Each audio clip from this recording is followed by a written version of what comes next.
guys, meron tayong bagong package ngayon at ito yon. So bago natin simulan to, usapan muna natin bakit natin gagawin tong series na to.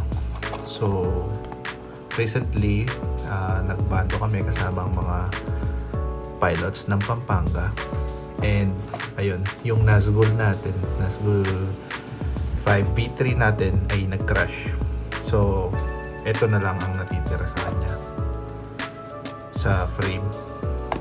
Bali yung tatlong kamay, and dito tatlong kamay ang na-damage, at saka yung GoPro. Ito yung tatlong kamay na putol, yung isa is buo pa. Ayan, isa na lang natira buo. So nagtingin ako online sa iFlight kung magkano yung arms nila. So nasa 1K 2 pieces, tatlo yung kailangan natin. So more or less bumabagsak din siya sa 2K para sa apat na arms. So nag-decide ako na bumili na lang ng bagong frame na clone na Apex DC. And then sa motors naman, okay pa tong tatlong motors natin nakuha ko. So kita niyo naman, okay pa to. Yung isa wala lang wiring, okay pa. Bali ang na-damage lang talaga is yung isang motor. Dito yung impact niyan. Yan.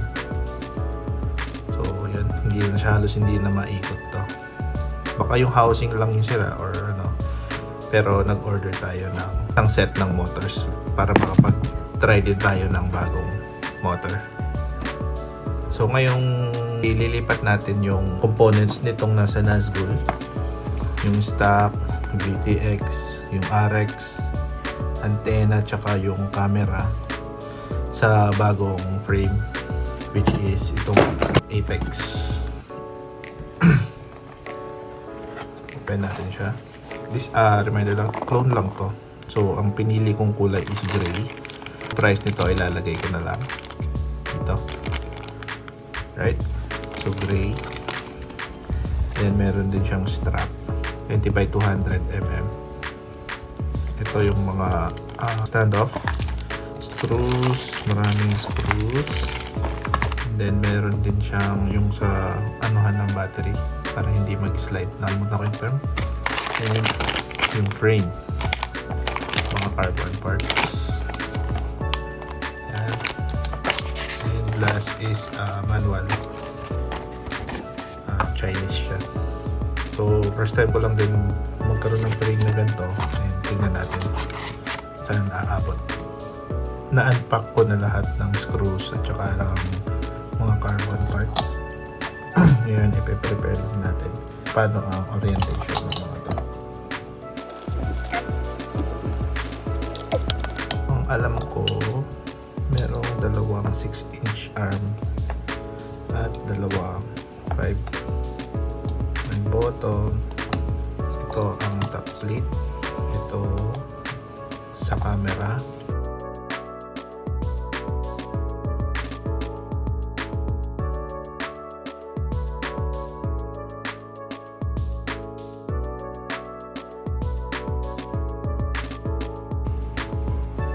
So baliktad yung arm.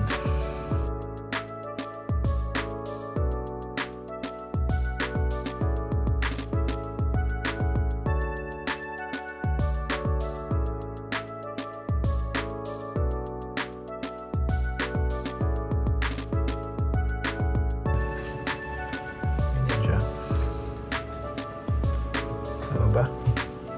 Una natin gagawin, ilalagay natin itong mga press nuts sa loob ng mga arms. Gagamit tayo ng screw para pumasok yung press nuts sa loob.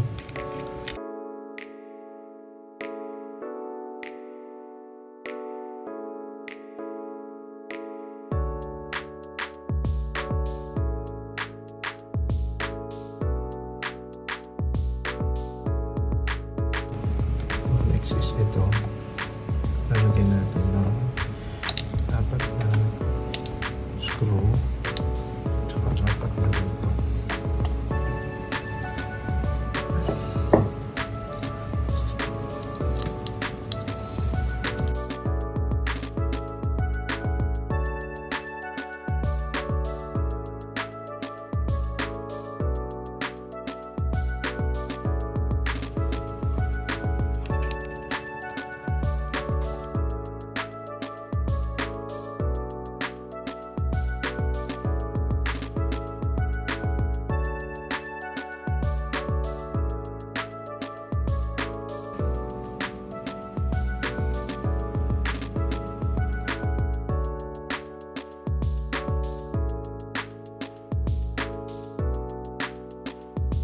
So next is yung top plate. So depende kung anong gagamitin yung stock. So sa akin dun sa Nazgul 30x30. So huwag niyo kakalimutang i-shoot na dito yung para sa stock ng screw. And then tapat nyo na siya dito. Ganyan.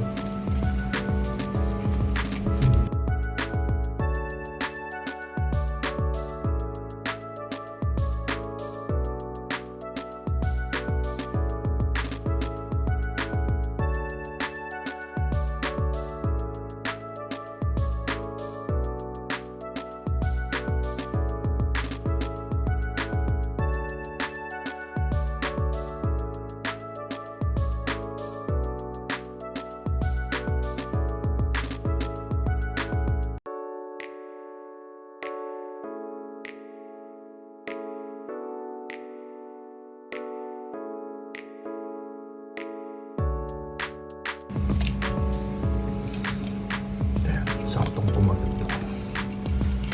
Okay na yung bottom part natin. So yun, dead cut to. Frame na to. Next is yung sa stock. So yun, set aside natin muna to. Frame dito. Then disassemble natin to. Nazgul.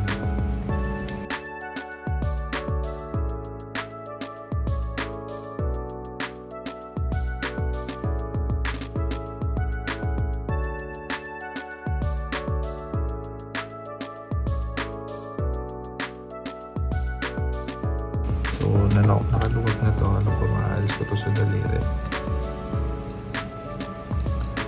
Then, disconnect natin itong mga components.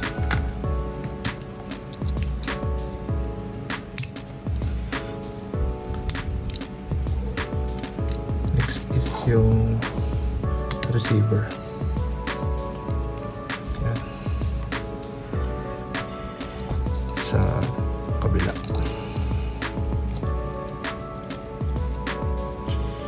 Okay, sama natin itong buzzer. Okay.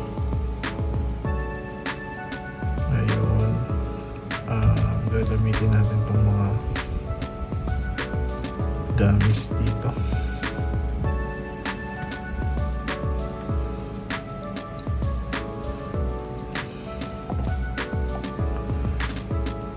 Now, mag-check out natin. Naputol yung isa.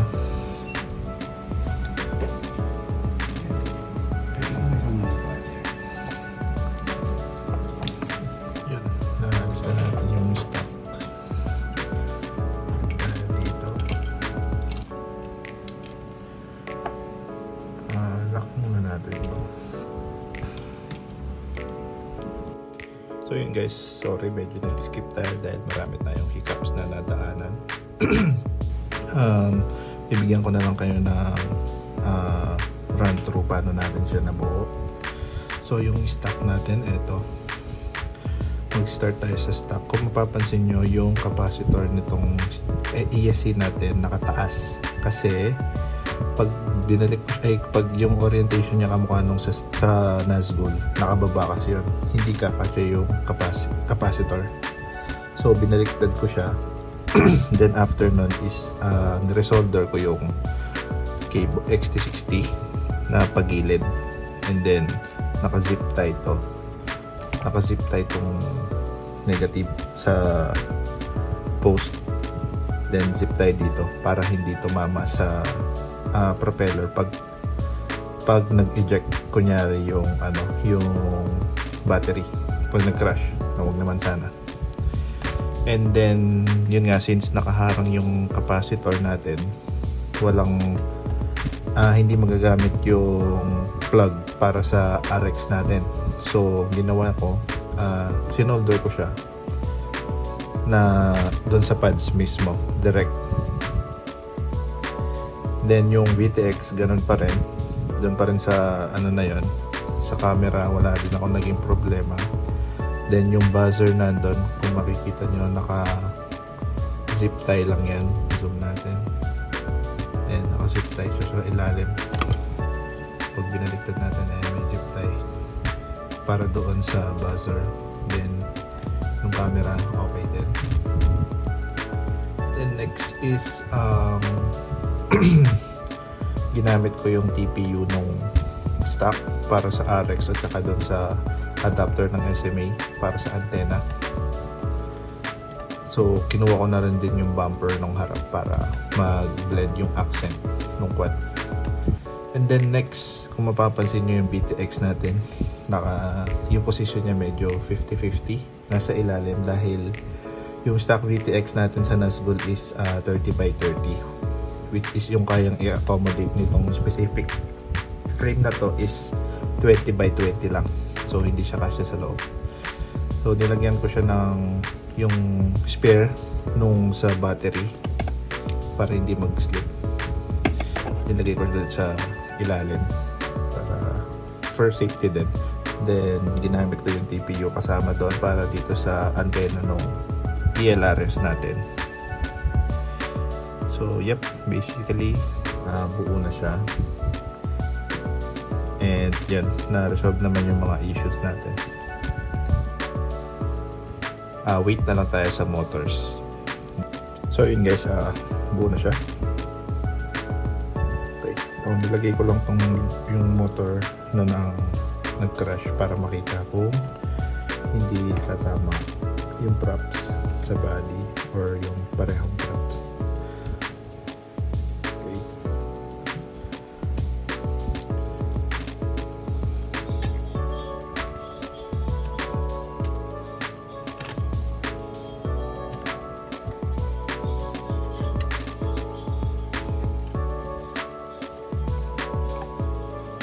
So sa part 2 natin, i-install natin yung bagong motor and then